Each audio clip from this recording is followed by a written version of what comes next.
This is Elected, a podcast for women and in and around politics. I'm your host, Sarah Elder Chaminara, and this week my guest is Randall Garrison.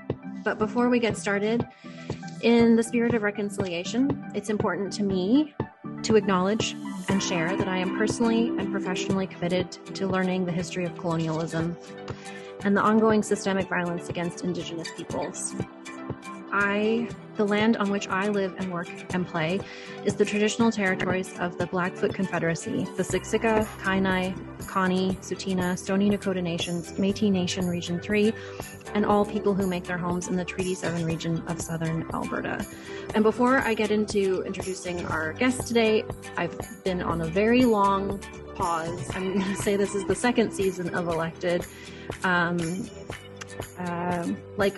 Sometimes just life gets to be too much. And so I've been taking a bit of a break, but now we're back and there's going to be pretty regular podcasts going forward. So today, our guest is Randall Garrison. Randall is the MP for Esquimalt-Saanich-Sooke, a very lovely part of the world. You're a federal NDP MP. And you've been elected since 2011. And interestingly, when I was looking up a bit of your bio, you're also a former criminology and political science professor at Camosun. So that's true. Yeah. Well, I hope it's true. And I'm sure that maybe a little bit of that, or maybe a lot of that, influences what we're going to be talking about. And I'll actually just start, I forgot, before we get into things, I'm also going to say, to give listeners a content warning, just because we will be discussing coercive control and intimate partner violence. And if that is something that you want to skip over, just please be aware that we're going to be discussing that. So thank you for coming on. So let's start. For anyone who's not familiar with it, and I have to say also that I wasn't even, I knew that this existed, but I didn't know how to name it, but now I can, coercive control. So let's start, if you don't mind, by defining it so people understand what we're talking about. So coercive and controlling behavior is a pattern of behavior in intimate partner relationships where one partner tries to control the other through things like cutting off social contacts, controlling finances, limiting mobility, limiting access to education or employment. There's a whole variety of strategies that the controlling partner, usually the male, uses. I guess I'm not very clear on why that always happens, but I'm very clear on the outcome. Coercive and controlling behavior is a form of violence that almost always leads to physical violence eventually. Mm. And so it's something that we don't address in the criminal code, but we also, as you mentioned, we don't really talk about it much in society. And so I'm happy to be on the podcast because we do have a chance to talk about this issue, but I'm also happy to be a member of parliament where I feel like I'm in a position that we may be able to do something about this. I love it. And actually, I should mention you're the first male guest to ever be on the podcast up until this point. Can I just say then that I'm also one of the 8 out gay members of parliament. Well, so I'm not a straight guy. Okay. Well, I mean, so I've heard you make comments in doing research for today around that this should be amending the criminal code to include coercive control should be a nonpartisan issue or a multi-partisan issue. And I think you're right. It's something that we don't talk enough about, and it should be something that is included. Why do you think that this can be used as a political issue, and why shouldn't it be that way?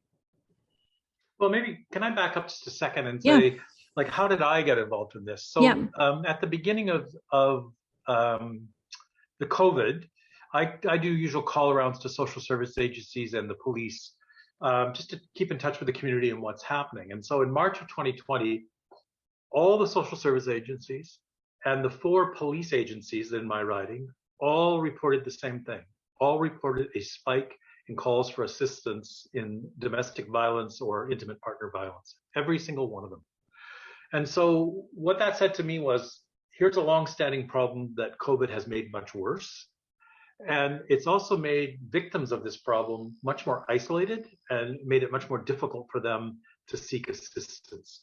So it really provided an urgency for me to try and get some attention to this at the national level. And when I started, honestly, I thought it would be a success if we could just get people talking. Mm-hmm. I've gotten a lot more optimistic now about being able to get action at the end of that. And each and every week, this week included, we have women who contact my office with very personal stories about how this has happened to them. And one this week, I'll try not to identify the person, we have to be careful.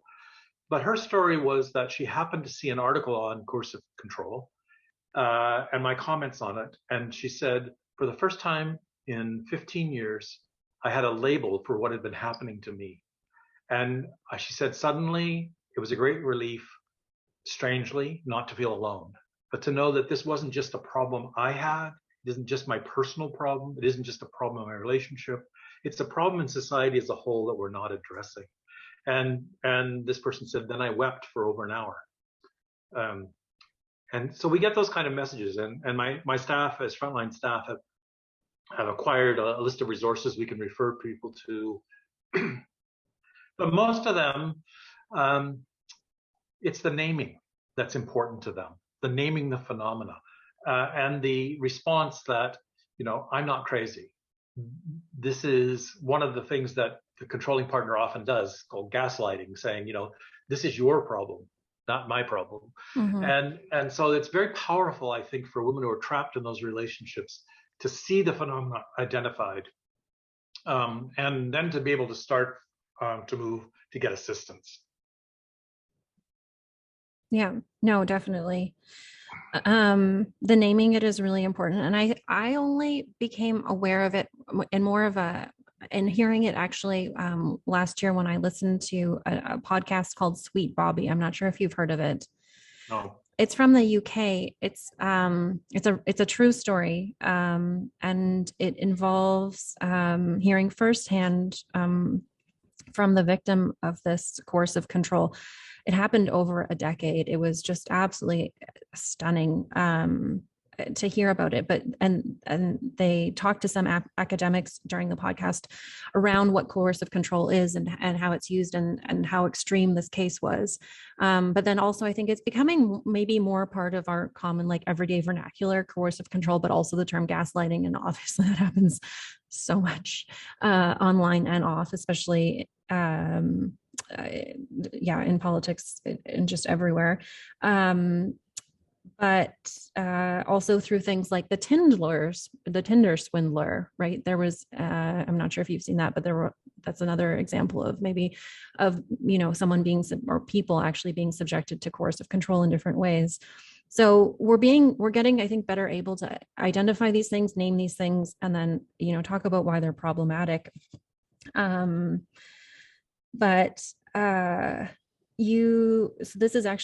This is the second time that you've tried to introduce this bill. You just reintroduced, or you were able to get it back on in the House of Commons. But I was also reading that the Justice Committee had tabled a report last April recommending a national task force to study adding coercive control to the, and then to send it to the Justice Minister. So a year ago, April is now this month. So how is it,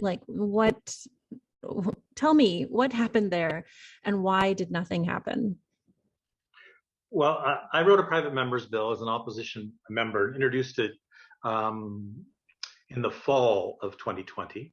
And I modeled it on what was taking place in the UK, Ireland, and Scotland.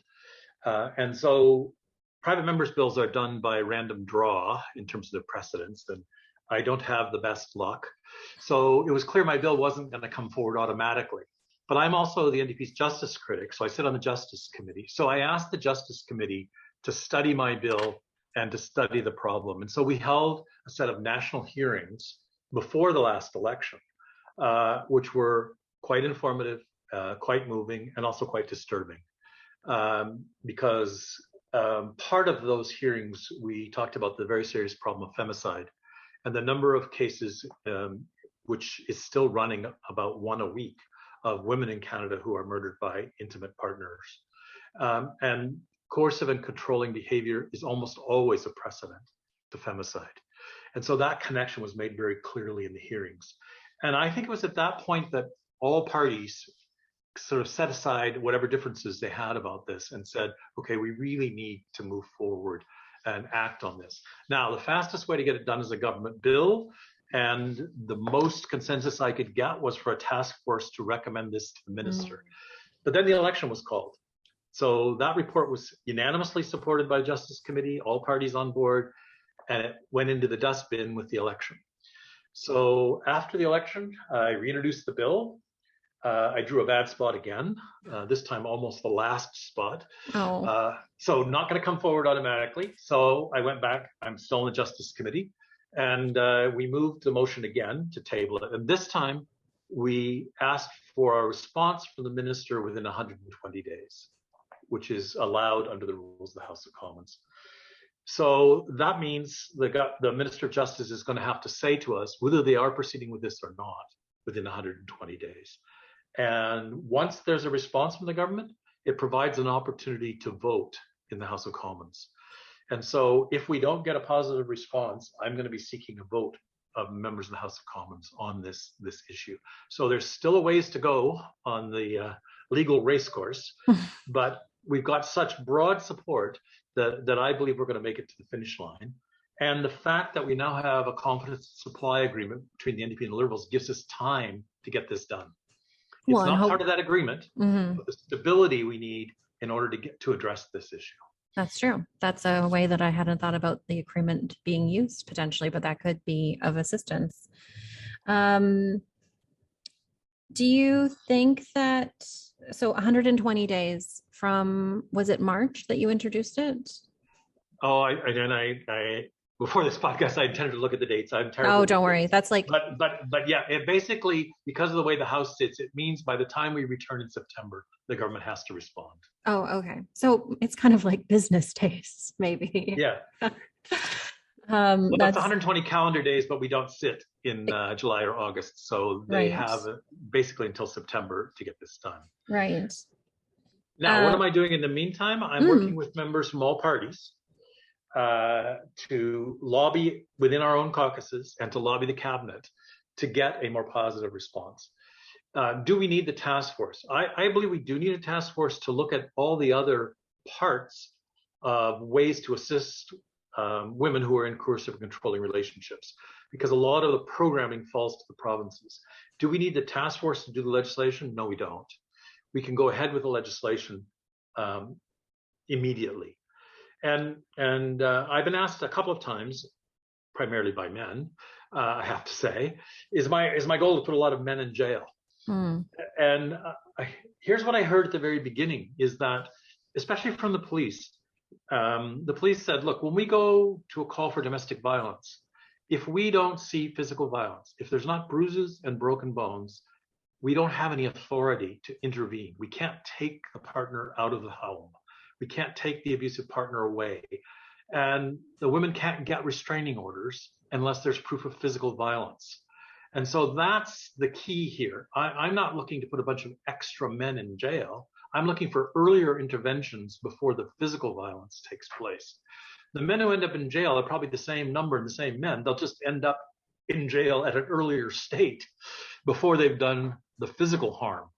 And so it's really not about increasing punishment. It's about increasing the opportunity to intervene before the physical violence.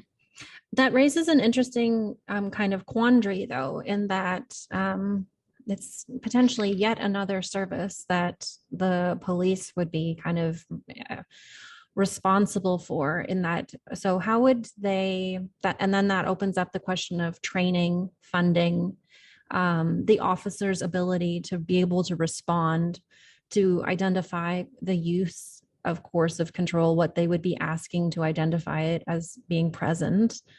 And then of course, because it's politics, they'll always say, like, how do we pay for that? But that component to it obviously isn't addressed by the bill. But have you considered what you would do to make sure that on the law enforcement side that they would have the tools necessary to be able to implement that? Well, let me say two things here. One is that almost every police force already has a domestic violence unit. They already have people trained to work with this. And those are the people I met with locally and talked to about what would help. And so again, they're getting called to these situations where they would like more tools. And this is another tool for them. So those domestic violence, intimate partner violence units exist in all the police forces. I would have to say, in my experience, they're pretty good. There's lots of things you can criticize the police on, but this is an area in which, in Canada, the response has been pretty good, and they just feel they lack tools. And in terms of the expense, again, we're just moving the intervention before greater harm is done. So it isn't necessarily an extra cost. It's just changing the time frame and reducing the harm. It's a form of harm reduction. Yeah, it definitely is a form of harm reduction. I didn't mean it in a way that's like in that, kind of like, gotcha, what's the cost moment. It's that that is so commonly used to kind of as a weapon against anything that isn't an infrastructure project, to kind of, as a way to limit its success. I'm not sure. I mean, talk about any kind of women's issue around, it's childcare, for example. Number one, how much is this going to cost? I don't want to pay for this. Looking through things as a preventative and the social impact and the social good is the lens that we need to start running things through first rather than last. Well, and I would also say, I think Jagmeet Singh, as the NDP leader, has been quite clear in saying we're a wealthy society who can actually afford to do these things, providing everybody pays their fair share. And so it's not a choice between the social programs we need, fighting for the few resources. It's the choice of making sure the wealthy and the powerful pay their fair share, and the profiteers during the pandemic pay on their excess profits. And if we do that, then we have enough money to do the things we need to do. Yes. I definitely, there's so much. I mean, I feel like that's a podcast episode in itself. But I also was looking, so going back to what you were talking about in terms of, the feedback that you were getting primarily from men about this being a way to put men in jail, which that's a lot to unpack.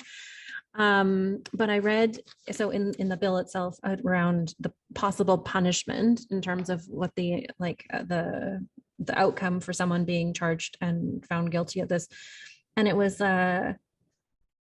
is guilty of an indictable offense and liable to imprisonment for a term of not more than 5 years, or is guilty of an offense punishable on summary conviction. What are the chances of someone actually going to jail for this? So we have some experience now in the UK, where this has been in place for, I guess it's now 3 years. And one of the other questions I was asked, how will you ever get convictions on this? Well, it was true. At the beginning, there wasn't a high success rate with charges and conviction, but that has increased steeply in the second and third year in the UK as the courts get used to dealing with this new criminal offense. So I think we can set that one aside. We're going to get convictions. Okay. It is the goal to put people in jail. My goal is to stop the violence. Right. And so if the result is a summary conviction and diversion programs, and those are effective, I'm okay with that. I really am okay with that. I taught criminal justice for 20 years. I don't believe that the correction system is the best place for marginalized people with addiction issues, who often are some of the people involved in coercive and controlling behavior. That may not be the best place for people, but letting the problem go unaddressed means that the marginalized people who are the victims of coercive and controlling behavior, and let's face it, a lot of Indigenous women are victimized by coercive and controlling behavior. A lot of racialized women are also victimized, and they have the fewest resources to get out of these relationships. So giving a tool for earlier intervention is really going to help the most marginalized people. And again, I see the whole goal here as harm reduction. I really like that framing of it, because it is true harm reduction.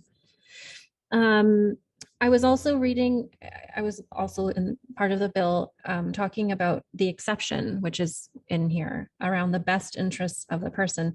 And that made me wonder if then the burden would be on the victim to disprove that it was happening to them. And it could be in the way that, women are told, like, oh, you were just imagining it. It wasn't actually that bad. It was for your best interest. How do you safeguard a victim actually essentially being re-victimized, having to prove that they were actually a victim of coercive control? Well, I think this is a systemic problem in our justice system. I don't think it's peculiar to this offense, where women are disbelieved generally. Let's just be honest and straightforward about that. Yes. And have to go to extra lengths to prove things. So I don't think it's peculiar to this, but I do acknowledge it's a problem. But the reason there's an exception there, and this came from the UK experience, it deals with people who are engaging in self-harm as their response to coercive and controlling behavior. Okay. And so you do need some kind of pressure valve there in cases where if someone has stopped someone from self-harming, that would otherwise fall under coercive and controlling behavior. And so you need a little bit of a pressure valve there, but I do acknowledge that that's a concern and that it is a problem. I don't think it's something that should hold up the bill or hold up our attempt to deal with this. But I'm not gonna tell you that there aren't some things we'll have to learn as we go on. Yeah. Well, and I mean, that's not my intention either in asking about it, because obviously I want this to be added to the criminal code. I want coercive control to be part of it. I'm always wary of how women could be potentially re-victimized. It's why underreporting is such a problem in our justice system. Even just recently, the government of Alberta introduced or just passed legislation to make education for judges for sexual assault mandatory, but only for, there's just so many, caveats, and it judges, for example, sitting on the bench currently don't even have to do it. It's always with the future. It's done with the future thought that judges in the future will be better, and they will, it's just so frustrating in so many ways, because it feels like you're taking step forwards, but it seems like you're going sideways or backwards at sometimes.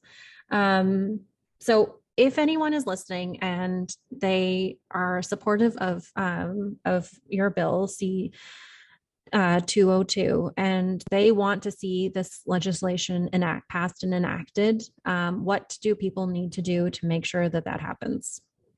So this may seem like something totally obvious, but I think people really pass over it. The most influential thing for members of parliament is constituents showing up in their office and telling their story and asking them to act.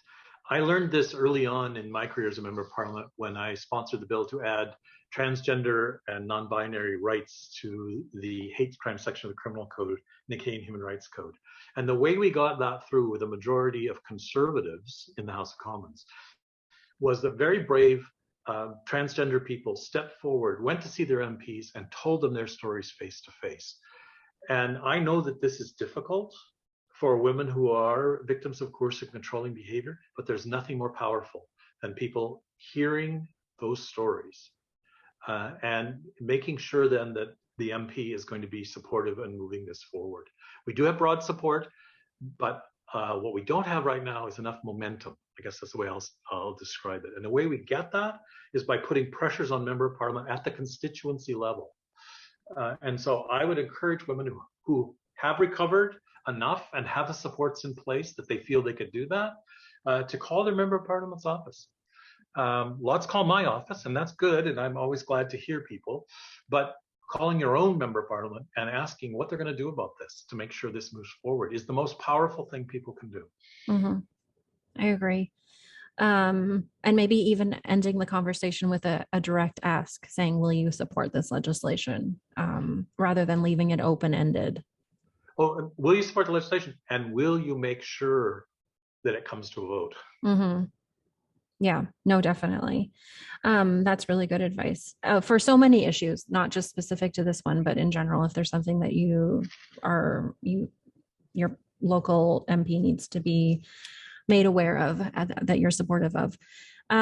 Is there anything else that anyone should know about the bill, or about anything else that you're working on, that would be interesting? And how do we, well, I'll let you answer that, and then I'll ask one final question. Well, I have a whole number of things Okay. that I'm working on, because I'm both the 2S LGBTQI plus critic and the justice critic. So we've got lots of things moving forward. The Justice Committee right now is beginning hearings on attacking systemic racism in the justice system. And so there's another whole podcast there that we could talk about. And sometimes I think people skip over that one and say, how is that a women's issue? And one of the unfortunate facts in this country that shocks people is that 1/2 the life sentences which are given out in this country are given to Indigenous women. 1/2, right? Something seriously wrong with our justice system when Indigenous women are 3% of the population and they're getting half the life sentences. So we've got some other issues in front of the Justice Committee that are equally important, both for marginalized people and for women in the justice system. So there's lots of work for us to do, and lots of progress we can make. 100%. Well, it'll be interesting to see how that moves forward then. And that you're right. That is definitely something that we do need to talk about more. There are so many things that I feel like we've hopefully reached a point in our society, or that we can start talking about things that make people uncomfortable and are uncomfortable conversations, and bring up uncomfortable truths, because it is no longer acceptable to just accept them. So, well, I have a lifetime experience as an out gay man of doing that, of making people uncomfortable just by being present. And I'll share just a little bit of an anecdote. A local group I was meeting with in my constituency, who had been partnering with another group that was overtly homophobic. And so me in the meeting made people very uncomfortable, right? They had to talk about the fact that they had failed to ask if their partner organization was inclusive or not, right? And it came to that obvious point where they said, we're sorry, we will be asking this question all the time in the future. And so I feel like that while that is uncomfortable on many issues, and it's always uncomfortable for, in particular for women, to have to be the ones who raise the issue all the time, it does sometimes result in progress, even though it doesn't seem like much, if you can ask people to ask that question, right, when you move forward. Keep asking the question. So again, I want to circle back and say, on coercive and controlling behavior, at least in this country, we're having a national dialogue, and we have the prospect of some action. And it's only because women who've been victims have come forward and told their stories. I wouldn't have been able to make any progress with members of other political parties, wouldn't have been able to make any progress on this issue at all if the women weren't willing to step forward at the risk of re-traumatizing themselves by having to relive these things. And so I want to say a very strong thank you to the victims of coercive controlling behavior for telling their stories and enabling us to try and reduce the harm in the future. I appreciate that as well. And I also appreciate that you are being an active ally to women, and in so many marginalized communities and through your work. People sometimes ask me if like the stance that they have is that, feminism is only something that women can believe in and support and get behind. And that's absolutely not true. It takes everyone. And the work often seems slow and incremental, but it's through things like this that will be a concrete step in making in changing people's lives, hopefully for the better, and really taking a focus on that lens of harm reduction, as you mentioned. So thank you. Thanks for taking the time to speak with me today. And I hope that as the result of this, please do contact your local MPs to talk to them about why this legislation is important. But also, like, if you can, talk to other people, talk to women and to men about start having more conversations out in the open about coercive control, about gaslighting. This isn't something that we can keep in the closet, and we have to start talking about these things more openly to see real systemic change. Well, I really appreciate the opportunity to reach out on this issue. And like I said, I'm hopeful. It's going to take a little while longer, but we're getting close to the finish line on this one. I think we'll get there. Well, I'm actually having one of your colleagues on later this month, Minister Marcy Ian. And so I will definitely mention this to her and mention my support for it. And hopefully others can pass that message along as well. And also you've given me something to think about in terms of pieces of legislation like this that maybe will be looked at or given a little bit of a boost. I don't think that's the right word, but using the confidence and supply agreement in a different way rather than, the most obvious ones, that this could actually be something that, you mentioned it's not part of the agreement, but it could potentially it could make this happen.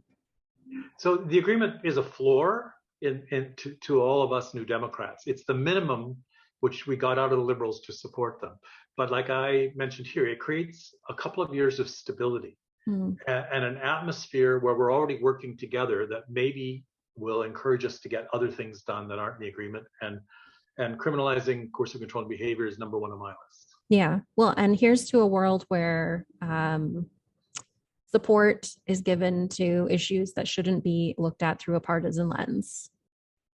That would be one of my versions of a better future for politics and for Canada. So thank you again for coming on. I really enjoyed your chat and for giving you so much, me and the listeners, so much of your expertise on this subject. So thank you very much. Okay, thank you. Thanks. This was Elected. I'm your host, Sarah Elder-Chaminara. Today, our guest was MP Randall Garrison from Esquimalt-Saanich-Sooke. And our next podcast guest will be the Minister for Childcare from Alberta, Rebecca Schultz.